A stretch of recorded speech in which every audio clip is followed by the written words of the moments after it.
जीत कर आ रहा है, परंतु ऐसी स्थिति में अगर उसके चुनाव क्षेत्र में महिलाओं के लिए वह सीट रिजर्व हो जाती है तो वह पुरुष उम्मीदवार चुनाव लड़ने से वंचित हो सकता है। अध्यक्ष महोदय, हम सब मानते हैं कि आज महिलाएं पुरुष से कम नहीं, परंतु ऐसी परिस्थिति में एक पुरुष उम्मीदवार, अनुभवी उम्मीदवार किसी एक अनुभवी उम्मीदवार की जगह टिकट दे तो वह कैसे? अध्यक्ष महोदय, इसके लिए इस विधेयक में इन्होंने क्या प्रावधान किया है यह मैं जानना चाहूंगा। अंत में बस इतना ही कहना चाहूंगा, संविधान का मचा रखा है इस सरकार ने खेल, संविधान का मचा रखा है इस सरकार ने खेल, क्योंकि इनके मिनिस्टर्स ही भी है फेल। सुशांत जी, आपकी शायरी भी बहुत अच्छी थी। आप जाते समय मेरे से 51 रुपए का बैठ जाइए, आपको मौका दिया गया है। महिला एवं बाल विकास मंत्री मारिया जी। धन्यवाद। अध्यक्ष महोदय, मुझे लगता है कि जिस वक्त सदन में मैं अपना ये विधेयक पेश कर रही थी तो हमारे विरोधी पक्ष के सदस्य सो रहे थे। जागो विपक्ष, जागो चाहिए।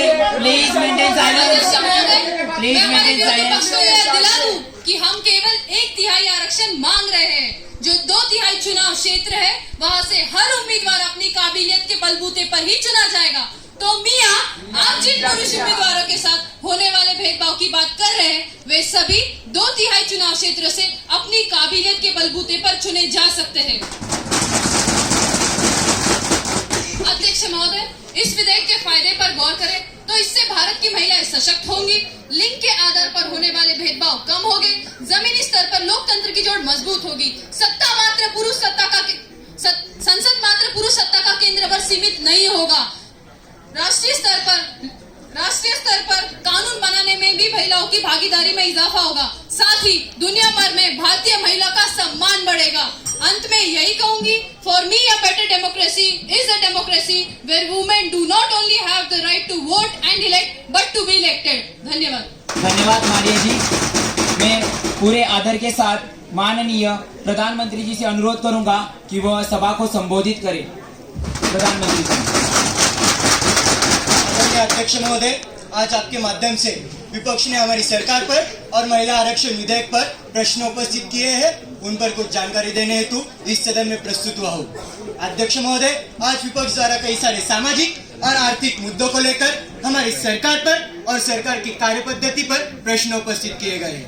अध्यक्ष महोदय, मैं मानता हूँ कि सक्षम विपक्ष का होना भारत जैसी पार्लियामेंट्री डेमोक्रेसी के लिए बेहद जरूरी है, लेकिन अध्यक्ष महोदय, आज जब सदन में चर्चा शुरू हुई तो हमारे विपक्ष ने और खास तौर पर विपक्ष के नेता ने जिस उत्साह से हमारी सरकार पर टिप्पणियां की है, सरकार की उपलब्धियों को जिस नकारात्मक भाव से इस सदन में प्रस्तुत किया है, और हाँ, जिस प्रकार का आत्मविश्वास झलका है कि हम वापस आएंगे। अध्यक्ष महोदय, इस पर मैं सिर्फ इतना ही कहना चाहूंगा कि अहंकार ही है जो उनको यहाँ के सपने दिखा रहा है। अध्यक्ष महोदय, इस देश में लोकतंत्र है और लोकतंत्र में केवल और केवल जनता यहाँ बिठा सकती है और यहाँ से उठा भी सकती है।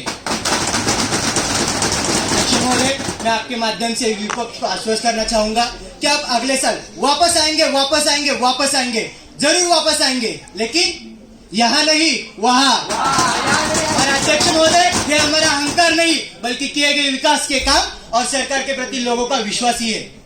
अध्यक्ष महोदय, हमारी सरकार की कार्यकाल में देश नई ऊंचाइयों को पार कर रहा है।